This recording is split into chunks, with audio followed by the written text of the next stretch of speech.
Assalamualaikum warahmatullahi wabarakatuh. Alhamdulillahi rabbil alamin, wassalatu wassalamu ala asyrafil anbiya wal mursalin, sayyidina wa maulana Muhammadin wa alihi wa sahbihi ajma'in, amma ba'd.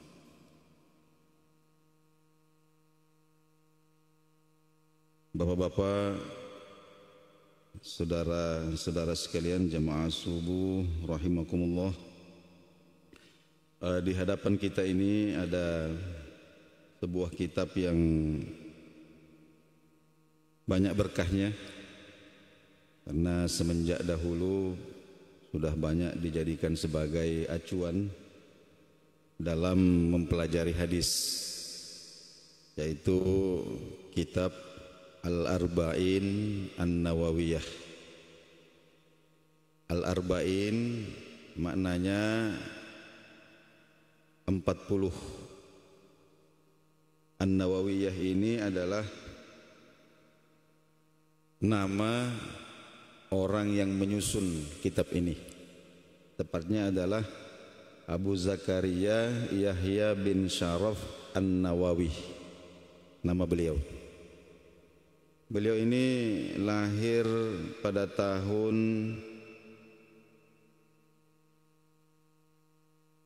676.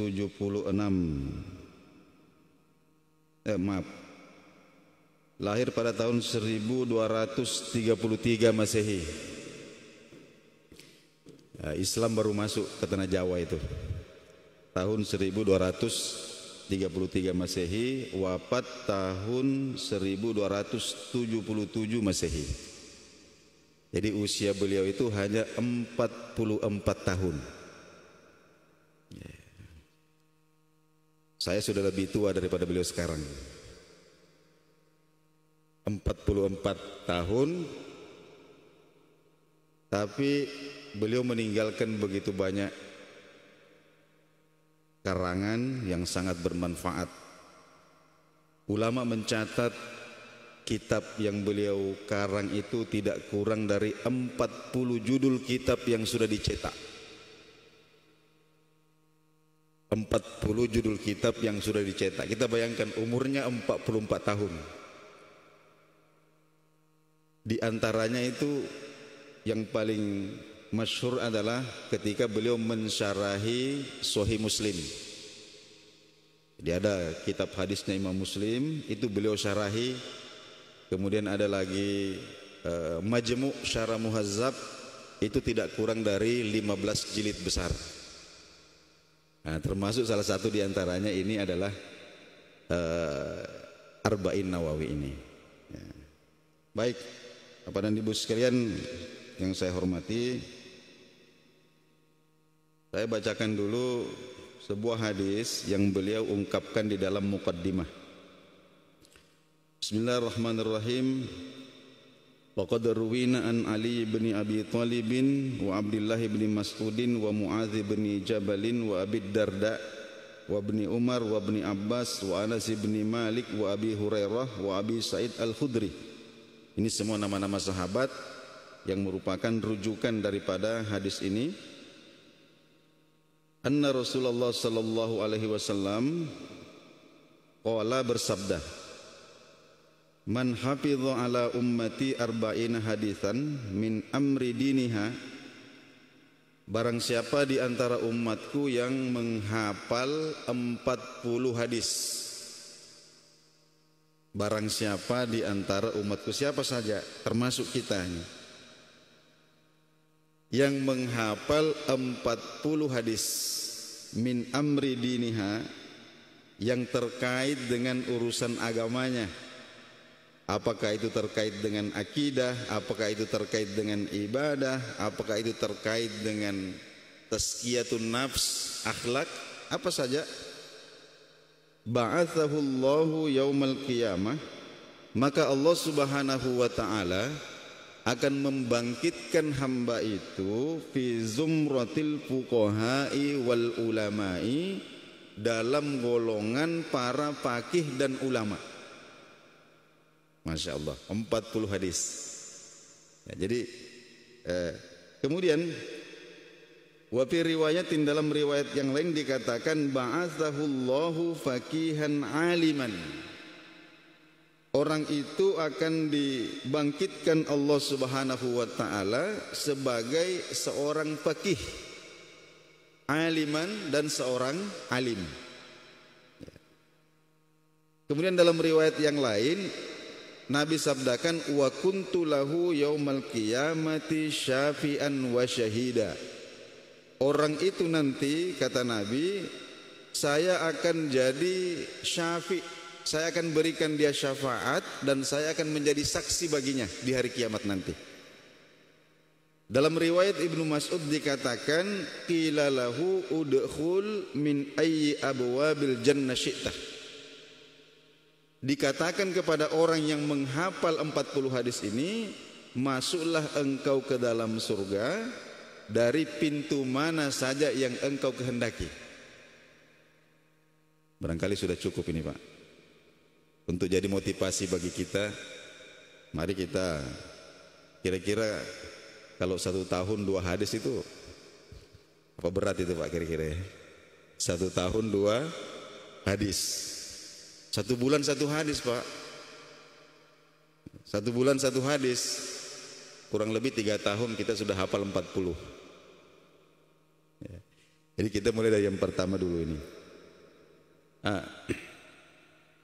Pertama kita harus memahami dulu apa itu hadis. Karena ini sering kali kita ucapkan, oh ada hadis Nabi, ada hadis Nabi. Sebenarnya hadis itu apa sih? Ya. Hadis itu, Bapak dan saudara sekalian, al-haditsu yutlaqu ala naqlin wa riwayati ma udhifa ila rasuli min aqwalihi wa af'alihi wa taqriratihi. Jadi hadis itu adalah semua yang dikutip, diriwayatkan, diceritakan tentang Rasulullah sallallahu alaihi wasallam atau tentang sahabatnya atau tentang tabi'in, berupa ucapan, perbuatan, atau takrir. Apa itu takrir? Takrir itu sesuatu perbuatan yang dilakukan di hadapan Nabi sallallahu alaihi wasallam, kemudian beliau tidak berkomentar. Artinya itu boleh. Ya, itu hadis. Kemudian apa itu sahabat? Ini juga sering kita dengarkan. Apa itu sahabat? Kapan seseorang itu disebut sebagai sahabat Nabi sallallahu alaihi wasallam? Sahabat itu adalah orang yang hidup semasa dengan Nabi sallallahu alaihi wasallam, sempat bergaul dengan Nabi meskipun sebentar. Kemudian beriman kepada Nabi sallallahu alaihi wasallam, kemudian wafat dalam keadaan mukmin. Nah, itu namanya sahabat. Jadi seperti Abu Jahal, Abu Lahab itu bergaul dengan Nabi. Bergaul dengan Nabi lama, akrab, tapi tidak beriman kepada Nabi dan mati dalam keadaan musyrik. Nah, itu bukan sahabat. Ya, jadi sahabat itu ada 3 syaratnya. Pertama, hidup sejaman dengan Nabi, pernah bergaul dengan Nabi sallallahu alaihi wasallam, beriman kepada beliau dan mati dalam keadaan beriman. Itu namanya sahabat. Nah, baik Bapak dan saudara sekalian, mari kita masuk pada hadis yang pertama. Hadis ini temanya adalah innamal a'malu binniyati. Jadi semua perbuatan itu ujung-ujungnya nanti akan ditentukan oleh niatnya, motivasi hati, kerentek hati kita, apa yang menjadi motivasi kita ketika melakukan perbuatan itu. Hadis ini dari Amirul Mukminin Umar ibnul Khattab radhiyallahu anhu, sahabat Nabi Umar ibnul Khattab radhiyallahu anhu, beliau berkata, sami'tu Rasulullah sallallahu alaihi wasallam yaqul, saya pernah mendengarkan Rasulullah sallallahu alaihi wasallam bersabda, innamal a'malu binniyati. Nah, kita hafal ini namanya matan hadis. Innamal a'malu binniyati. Semua perbuatan itu ditentukan oleh niatnya. Wa innamal likulli imri'in ma nawa. Setiap orang itu hanya akan mendapatkan apa yang ia niatkan. Ya, apa yang ia niatkan itulah yang akan kita dapatkan. Faman kanat hijratuhu ilallahi wa rasulih. Jadi barang siapa yang berhijrah untuk mendapatkan keridhaan Allah dan Rasulnya, fa hijratuhu ilallahi wa rasulih, maka ia akan mendapatkan keridhaan Allah dan Rasulnya. Wa man kanat hijratuhu lidunyan yusibuha, dan barang siapa yang berhijrah untuk dunia yang ia cari, awimra'atin yankihuha, atau karena seorang wanita yang ingin ia nikahi, fa hijratuhu ila ma hajara ilaihi, maka yang ia dapatkan tidak lebih daripada itu. Ya. Jadi sama-sama berhijrah, kelihatannya sama-sama berhijrah, tapi karena niatnya berbeda, maka semua akan mendapatkan apa yang ia niatkan. Ya. Jadi zahirnya sama.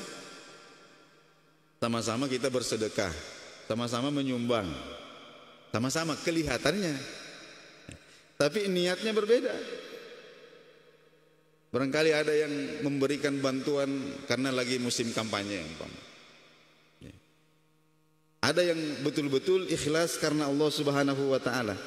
Zahirnya kelihatannya sama-sama memberi, sama-sama tersenyum, akan tetapi niat inilah nanti yang menjadi rahasia antara seorang hamba dengan Allah Subhanahu wa taala. Ya. Saya ingin memberikan sedikit kisah. Kita harus berhati-hati tentang niat ini, Bapak dan saudara sekalian. Dahulu itu ada dua orang bersaudara yang tinggal di satu rumah. Satu tinggal di lantai atas, yang satunya tinggal di lantai bawah. Dan kedua orang bersaudara ini punya karakter yang berbeda. Yang tinggal di atas ini orang soleh, hidupnya ini ibadah, sholat, puasa, zikir, baca Quran. Sementara adiknya yang di bawah ini ahli maksiat, peminum khamar, pemabuk. Suatu hari kakaknya yang ahli ibadah ini punya keinginan dalam hati. Dia ingin bertemu dengan setan. Penasaran dia, ingin bertemu dengan setan. Akhirnya setan itu betul-betul mewujud di dalam dirinya, mewujud di hadapannya. Ketemu dengan setan. Katanya, kamu itu ingin ketemu dengan saya inilah setan ini. Apa yang bikin kamu penasaran ketemu dengan saya? Iya, saya ini ingin tanya, bagaimana ibadah saya ini? Ya. Kemudian bagaimana caranya saya ini menghindari godaanmu? Setan ini kemudian mengatakan, ibadah kamu itu udah bagus, hebat kamu ini. Cuma kamu itu punya satu kekurangan. Dan apa kekurangan saya? Kamu itu tidak pernah menangis. Tidak pernah menangis karena menyesali dosa. Kenapa? Karena kau itu tidak pernah berdosa. Hebatnya setan ini, Pak. Ya, kamu belum pernah merasakan bagaimana nikmatnya menangis ketika kita bertaubat kepada Allah Subhanahu wa taala. Kenapa? Karena kamu belum pernah melakukan dosa.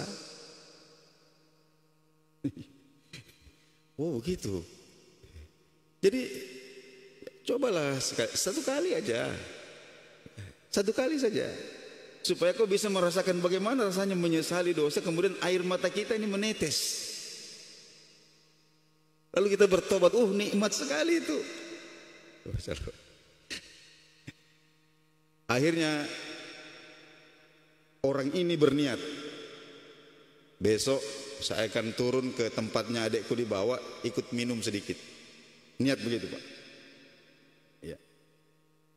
Sementara adiknya dibawa, malam itu dia mabuk berat, sampai dia muntah, dia kencing, sampai kemudian dia bahkan tubuhnya itu penuh dengan kotorannya sendiri, saking mabuknya itu. Nah, begitu dia sadar, dia lihat dirinya, tiba-tiba terbetik dalam hatinya, sampai kapan saya begini nih? Saya ini sungguh memalukan. Umur saya sudah tua, masa begini terus, mabuk terus begini. Akhirnya dia ada niat, besok saya ingin naik ke tempat kakak saya ingin ikut-ikutan sholat. Saya mau sadar. Besoknya itu, Pak, qadarullah, Allah takdirkan, yang kakaknya ini mau turun ke bawah, mau niat maksiat sedikit, sementara adiknya ini naik ke atas mau tobat. Nah, adiknya naik dengan cepat, kakaknya juga turun dengan cepat, tabrakan di tengah tangga ini, Pak. Berguling keduanya ini jatuh, sama-sama meninggal. Sama-sama meninggal. Apa yang terjadi? Maka kemudian ulama yang menceritakan ini dalam kitabnya mengatakan, ketahuilah bahwa semua orang akan dibangkitkan dengan membawa niatnya masing-masing. Jadi yang ahli ibadah ini sekian lama beribadah, akhir-akhir hayatnya itu dia berniat untuk melakukan maksiat, maka nanti akan dibangkitkan dalam keadaan niat untuk melakukan maksiat. Sementara yang ahli maksiat ini selama bertahun-tahun, pada momen terakhir dalam kehidupannya dia niat untuk beribadah, dia niat untuk bertaubat, maka nanti akan dibangkitkan dengan membawa niat untuk bertaubat itu. Ya, inilah wa innama likulli imri'in ma nawa. Jadi semua orang itu hanya akan mendapatkan apa yang ia niatkan. Nah, baik. Bapak dan Ibu sekalian, Bapak dan Saudara sekalian yang saya muliakan, apa yang menjadi latar belakang hadis ini?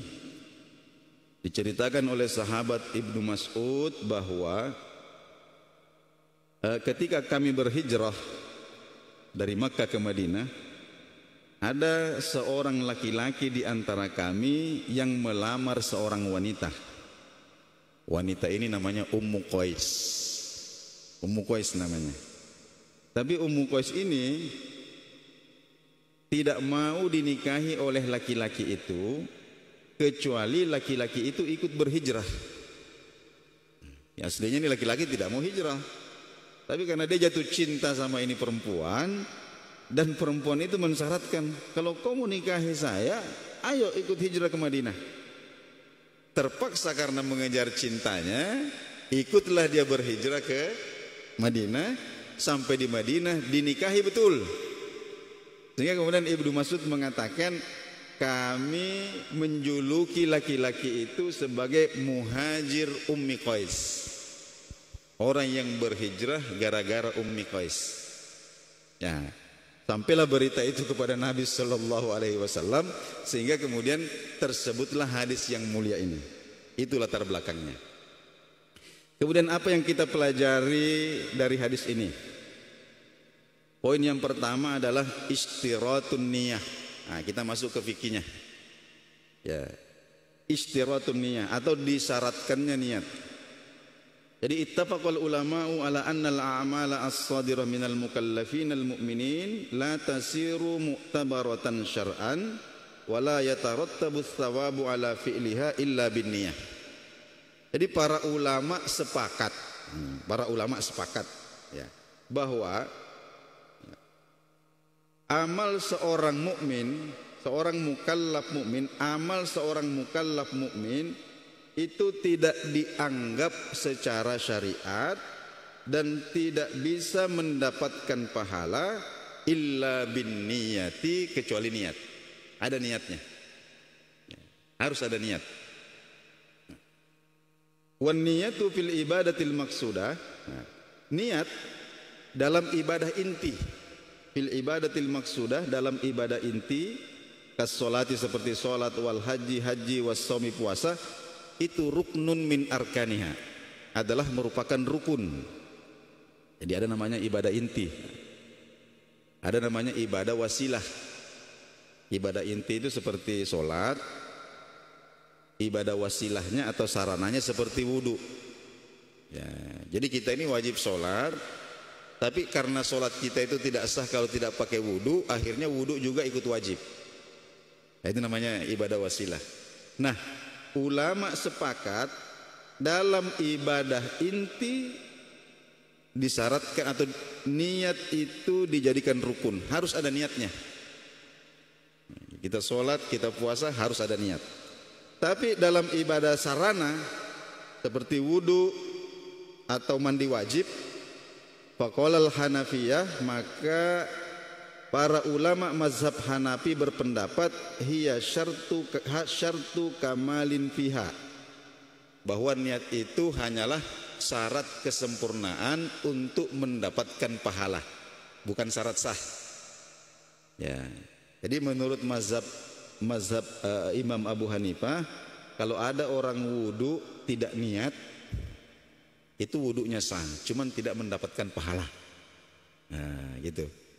Tapi kalau menurut selain mazhab Hanifah, Syafi'i, Maliki, Hambali, bahkan di dalam ibadah yang sifatnya sarana, ini juga niat adalah rukun. Jadi tidak sah wudu orang itu kalau tidak berniat. Itu yang pertama. Kemudian yang kedua, waktu berniat. Kapan kita berniat? Waktu niyah awalul ibadah. Waktu niat itu adalah di permulaan ibadah. Di permulaan ibadah. Contohnya, katakbiratil ihrami bis sholati. Seperti niat sholat ketika takbiratul ihram. Niat sholat ketika takbiratul ihram. Amma saumu, khusus untuk puasa. Nah, ini kalau puasa ini kan kita niat malam. Belum puasa kita sudah niat. Kenapa? Fatakfi an-niyatu qablahu. Boleh kita niat sebelum mulai melaksanakan puasa. Kenapa?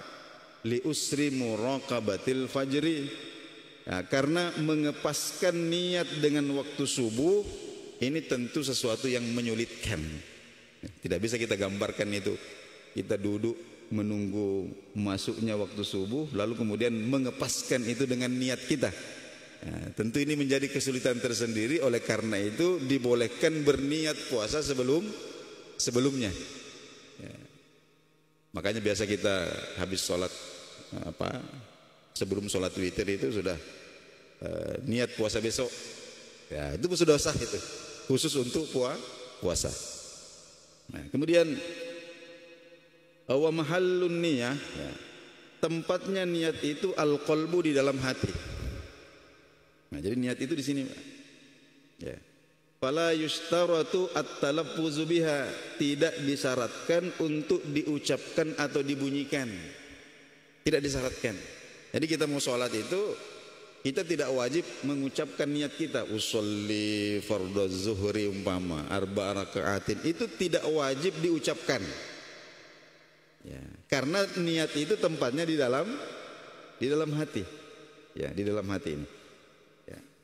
Walakin yustahabbu, tapi melafazkan niat itu hukumnya sunnah. melapaskan niat hukumnya sunnah. Apa fungsinya? Ya, liyusaidal lisanu alqalba ala istihdariha, untuk membantu fokusnya hati dalam menghadirkan niat. Membantu fokusnya hati dalam menghadirkan niat. Ini kadang-kadang kita ini mau, sholat apa ini? Zuhur atau asar? Nah, tidak ada fokusnya. Nah, oleh karena itu kita sebelum takbir kita fokuskan dulu. Ini saya ini sholat apa? Sholat zuhur. Saya ini makmum atau imam? Oh, saya ini makmum. Ini sholat qadha atau sholat ada? Nah, itu kita fokuskan dulu ke situ. Itulah fungsinya niat itu diucapkan, dilapaskan untuk membantu hadirnya niat itu di dalam hati. Ya, baik. Kemudian wa yustaratu fiha ta'yinul manwi wa tamyizu an ghairihi. Ya. Menentukan secara tepat ibadah yang hendak dilakukan itu disyaratkan. Jadi ditakyin, ditentukan. Umpama sholat, tidak cukup kita mengatakan saya niat sholat, tidak cukup. Tapi harus ditentukan sholatnya sholat apa. Ya, minimal itu. Saya niat sholat zuhur. Minimal itu. Kalau kita makmum, kita harus menyebutkan makmuman. Ya, kalau kita berjamaah, supaya kalau kita mau dapat pahalanya jamaah, kita harus menyebutkan makmuman. Kalau tidak disebutkan makmuman, sholatnya sah, cuma tidak mendapatkan pahala berjamaah. Adapun imam tidak disyaratkan untuk berniat imam. Ya, jadi kalau kita imam tidak disyaratkan mengucapkan imaman, tidak, kecuali pada sholat Jumat. Nah, kecuali imam pada sholat Jumat itu imam harus mentakyin bahwa posisinya adalah imam. Itu. Nah, kemudian Bapak dan Ibu sekalian, yang Bapak dan saudara sekalian yang saya muliakan, ya inilah barangkali beberapa poin yang bisa kita petik dari hadis yang mulia ini. Jadi saya ingin ulangi, innamal a'malu binniyati. Ya. Innama likulli imri'in ma nawa. Ya. Faman kanat hijratuhu ilallahi wa rasulih fa hijratuhu ilallahi wa rasulih, wa man kanat hijratuhu lidunya yusibuha aw imra'atin yankihuha fa hijratuhu ila ma hajara ilaihi. Ya, ini kita. Tsumma hakadza wallahu a'lamu bis-shawab. Subhanallah bihamdihi, subhanallah bihamdihi, asyhadu an la ilaha illa anta astaghfiruka wa atubu ilaik. Bismillah. Tapi mohon maaf Ustaz, mungkin ada jamaah yang ingin menanyakan ataupun seputar pembahasan tadi yang belum terlalu difahami. Kami persilahkan. Tapi ada mewakili satu pertanyaan masalah niat tadi, yaitu bagaimana hukumnya kalau kita berniat menggunakan bahasa Indonesia dalam hati kita, misalnya tadi. Ya, niat itu bismillahirrahmanirrahim. Jadi niat itu adalah qasdu syai'in muqtarinan bi fi'li. Menyengaja sesuatu yang dibarengkan dengan mengerjakannya itu. Jadi Allah itu di hati ini sudah niat. Di dalam hati itu ketika kita sholat umpama, silahkan menggunakan bahasa apa saja. Bahasa Indonesia boleh ya. Karena ini sebenarnya cuma di benak saja. Di benak saja ya. Hanya di benak.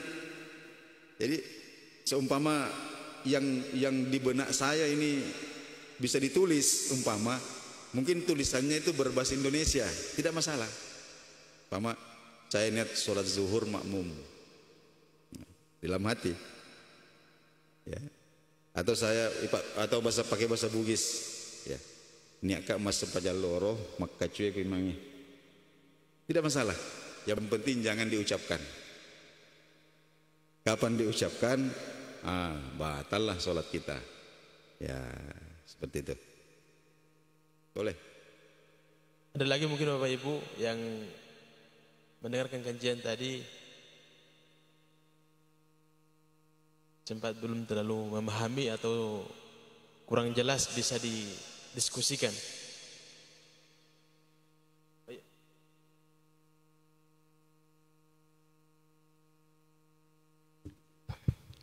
Bismillahirrahmanirrahim. Assalamualaikum warahmatullahi wabarakatuh. Sesuai dengan paparan Pak Kiai tadi, bahwa imam itu pada hari Jumat tidak berniat imam. Sedangkan kita kan sama-sama ada ada makmum dengan ada imam. Kenapa Pak Imam ini tidak berniat bahwa saya imam? Itu Pak Ustaz, terima kasih.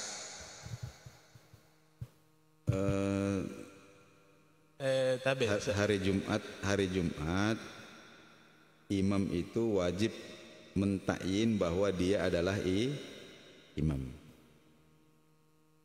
Kenapa? Karena hari Jumat itu wajib berjamaah.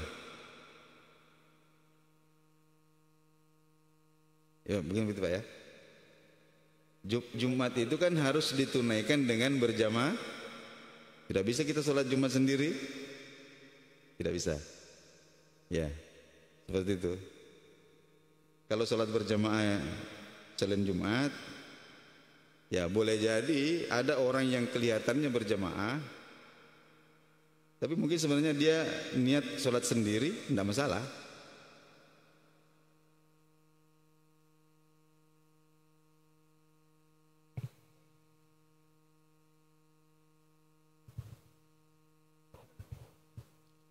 Kalau kita berjamaah kan begini, berarti imam tidak membaca, maksudnya tidak berniat imam.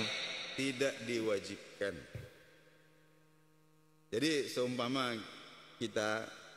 ada orang lagi sholat zuhur, lagi sholat zuhur di sini, terus kita masuk, kita boleh langsung bermakmum kepadanya, dan dia tidak perlu merubah niatnya. Dari tadi sholat sendiri, kemudian karena ada di belakang, wah saya rubah niat jadi imam deh. Tidak perlu. Kecuali sholat Jumat. Karena Jumat itu wajib berjamaah. Ya. Gitu. Kasih Pak Ustaz. Ya, mungkin juga dijelaskan masalah yang terjadi selama ini. Misalnya kadang ada seseorang sholat sunnah misalnya Ustaz, ya, sholat sunnah, kemudian ada orang datang mengira orang ini sholat fardu, lalu ditepuklah mengikuti sholatnya ini orang, padahal dia sholat sunnah. Bagaimana itu hukumnya? Ya, ini masalah seperti itu agak kompleks. Jadi kalau kita ingin penjelasan yang karena banyak cabang-cabangnya nanti itu, banyak istilahnya, banyak karena kasuistik ceritanya itu, banyak kasus-kasus yang berbeda. Oleh karena itu, mungkin nanti ada waktu kita khusus membicarakan tentang fikihnya sholat berjamaah umpama. Nah, itu nanti kita akan lengkapi nanti di situ. Ya, tapi secara umum saya bisa katakan di sini bahwa orang yang mau niat sholat fardu boleh saja bermakmum kepada orang yang sedang sholat sunnah, boleh, atau sebaliknya juga boleh. Ya, boleh. Ya, dan tidak harus nanya dulu. Ya, langsung aja. Ini lagi sholat apa nih Pak? Nah, tidak perlu. Ya. Karena pernah terjadi itu, ada orang lagi sholat, ada makmum masuk, ada orang mau bermakmum masuk, nanya dulu dia, ini sholat apa Pak? Saya sholat sunnah. Ini lagi sholat dijawab. Malah kacau semua. Ya, silakan saja nanti. Tapi nanti akan ada masalah-masalah yang sifatnya kasuistik, yang mungkin saat ini belum bisa saya sampaikan secara gamblang karena maklumlah kita ini ilmunya juga tidak dibawa semua, banyak yang ketinggalan di kitab. Beda dengan Imam Ghazali yang hafal semua ilmunya. Kalau kita ini terbatas. Saya kira mungkin demikiannya. Cukup ya? Cukup Pak, insyaallah ya. Ya, mudah-mudahan duduknya kita sebentar di sini Allah Subhanahu wa taala anggap di sisinya ini sebagai sarana bagi kita atau usaha bagi kita untuk menuntut ilmu. Dalam hadis dikatakan, siapa yang keluar dari rumahnya untuk menuntut ilmu, siapa yang keluar dari rumahnya dengan niat menuntut ilmu, maka selama dia berada di majelis itu dia dianggap seperti orang yang berjihad di jalan Allah sampai dia kembali ke rumahnya. Jadi sebenarnya semakin lama kita dalam sebuah majelis itu sebenarnya semakin bagus, andai kita mengetahui nilainya di sisi Allah Subhanahu wa taala. Lebih dan kurangnya mohon dimaafkan. Assalamualaikum warahmatullahi wabarakatuh. Bapak Ibu jamaah subuh rahmatullah, sekedar mengingatkan informasi besok kajian ba'da subuh, yaitu kajian tentang fikih. Maka itu kami mengundang pada seluruh jemaah untuk kita hadir mendengarkan, insyaallah dapat manfaat, keutamaan yang banyak, terkhusus ibadah-ibadah kita semakin sempurna, semakin baik karena dilandasi dengan ilmu. Demikian, mari kita sama-sama menunggu waktu isyraq ya. Tanggung ini tinggal 6 menit lagi. Kalau mau dapat pahala haji dan umrah yang sempurna, kita menunggu 6 menit lagi, kita sholat sunnah 2 rakaat, kata Nabi, mendapatkan pahala haji dan umrah sempurna, insyaallah. Demikian, assalamualaikum warahmatullahi wabarakatuh.